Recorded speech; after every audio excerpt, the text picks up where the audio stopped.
തെളിച്ചമേകാൻ പൊൻപുലർക്കാലം വെളിച്ചമാകുമ്പോ നുറുങ്ങുവെട്ടം പക്ഷിപരാഗം തെളിച്ചു കാട്ടുമ്പോ വരുന്നു ദൈവം മനസ്സിനുള്ളിൽ തിളക്കമേകിടാൻ തരുന്നു ധ്യാന പ്രകാശമാർക്കും വിളക്ക് വയ്ക്കുമ്പോൾ നുറുങ്ങുവെട്ടം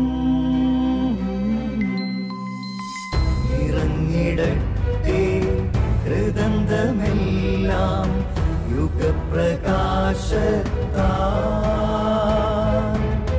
മറഞ്ഞിടട്ടെ മനാന്ധകാരം യുഗപ്രസാദത്താൽ നുറുങ്ങുവെട്ടം.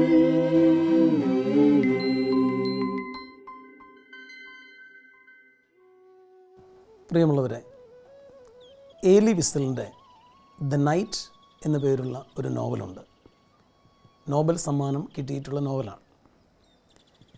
അതിൽ ഹിറ്റ്ലറിൻ്റെ കോൺസെൻട്രേഷൻ ക്യാമ്പ് അവതരിപ്പിക്കുന്നുണ്ട്. ആ കോൺസെൻട്രേഷൻ ക്യാമ്പിൽ ഒരു ദിവസം 3 യഹൂദരെ ഹിറ്റ്ലർ തൂക്കിലേറ്റിരിക്കുകയാണ്. പരസ്യമായിട്ട് ആളുകളെ വധിക്കുന്നത് ഹിറ്റ്ലറിന് ഒരു ഹരമായിരുന്നു. 3 യഹൂദരെ തൂക്കിലേറ്റുമ്പോൾ ബാക്കി യഹൂദരെല്ലാം നോക്കി നിൽക്കുകയാണ്. ആ സമയത്ത് ഇടതുവശത്തും വലതുവശത്തുമുള്ള 2 യഹൂദരും പിടഞ്ഞു മരിച്ചു. നടുക്ക് തൂക്കിയ അയാൾ മരിക്കുന്നില്ല. കണ്ണുകളൊക്കെ പുറത്തേക്ക് തള്ളി, നാവൊക്കെ പുറത്തേക്ക് നീട്ടി ഭീകരമായ അന്തരീക്ഷം സൃഷ്ടിച്ചിരിക്കുകയാണ്. ഇത് കണ്ട മറ്റ് യഹൂദരെല്ലാം വാവിട്ട് കരഞ്ഞു. ആ സമയത്ത് ഒരു ചെറുപ്പക്കാരൻ ഉച്ചത്തിൽ കരഞ്ഞുകൊണ്ട് വിളിച്ചു പറഞ്ഞു, ദൈവമേ, നീ എത്രയോ ക്രൂരനാണ്. ഞങ്ങളുടെ പിതാക്കന്മാർ വിശ്വസിച്ചതും ഞങ്ങൾക്ക് പകർന്നു തന്നതുമായ വിശ്വാസം തെറ്റാണോ? നീ എവിടെയാണ്? ഇവൻ ഈ സഹിക്കുന്ന അവസ്ഥയിൽ നീ എവിടെയാണ്? ഉടനെ പ്രായമുള്ള ഒരു പിതാവ് ആ മകനെ തിരുത്തി. അവനോട് പറഞ്ഞു, മകനെ, നീ ചോദിച്ചില്ലേ ദൈവമേ നീ എവിടെയാണെന്ന്? ഞാൻ നിന്നോട് പറയട്ടെ, he is here, he is ഹാങ്ങിങ് ഹിയർ ഇൻ ദ ഗാലോസ്. അവനിവിടെയാണ്. ഈ കഴുമരത്തിൽ കിടന്ന് പിടയ്ക്കുന്നത് നമ്മുടെ ദൈവമാണ്. ആ വൃദ്ധനായ മനുഷ്യൻ അവനെ വീണ്ടും ഉപദേശിച്ച് പറഞ്ഞു, കൂടെ നിന്ന് സഹിക്കുന്ന ഒരു ദൈവമാണ് നമ്മുടേത്. നമ്മുടെ ദുഃഖങ്ങളിലും വേദനകളിലും നമ്മെ വിട്ടുപോകുന്നൊരു ദൈവമല്ല. ബൈബിളിൽ ജെറമിയ എന്ന പ്രവാചകനും ഇതേ അനുഭവം ഉണ്ടാവുന്നുണ്ട്. ജെറമിയായുടെ ദൈവം പറഞ്ഞു, ഞാൻ നിൻ്റെ കൂടെ ഉണ്ടാവും.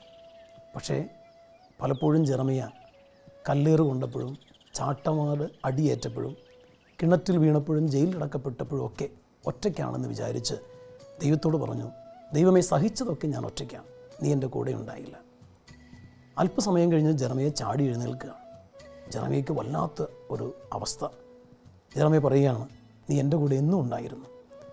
എൻ്റെ ഹൃദയത്തിൽ അടച്ചിട്ട തീക്കുണ്ണം പോലെ നീ അവിടെ എരിയുകയായിരുന്നു. ജെറമിയയ്ക്കെതിരെ തിരിച്ചറിവുണ്ടായി. ജീവിതത്തിലുണ്ടായ എല്ലാ സഹനങ്ങളിലും ദൈവം കൂടെ നിന്ന് സഹിച്ച് ശക്തിപ്പെടുത്തുകയായിരുന്നുവെന്ന്. ഈ ഒരു ചിന്ത നമുക്കും എപ്പോഴും ഉണ്ടാവണം. പ്രത്യാശയോടെ ജീവിക്കാൻ, ദൈവത്തിൻ്റെ ശരിയായിട്ടുള്ള വിശ്വാസത്തിൽ ജീവിക്കാൻ ഈ ചിന്ത വേണം. നമ്മളെ കൂടെ നിന്ന് സഹിച്ച് ധൈര്യപ്പെടുത്തുന്ന, പ്രത്യാശയോടെ നമ്മളെ മുന്നോട്ട് നയിക്കുന്ന ഒരു ദൈവമാണ് നമ്മുടെ ദൈവം എന്നുള്ള ചിന്ത. ദൈവം നമ്മെ അനുഗ്രഹിക്കട്ടെ.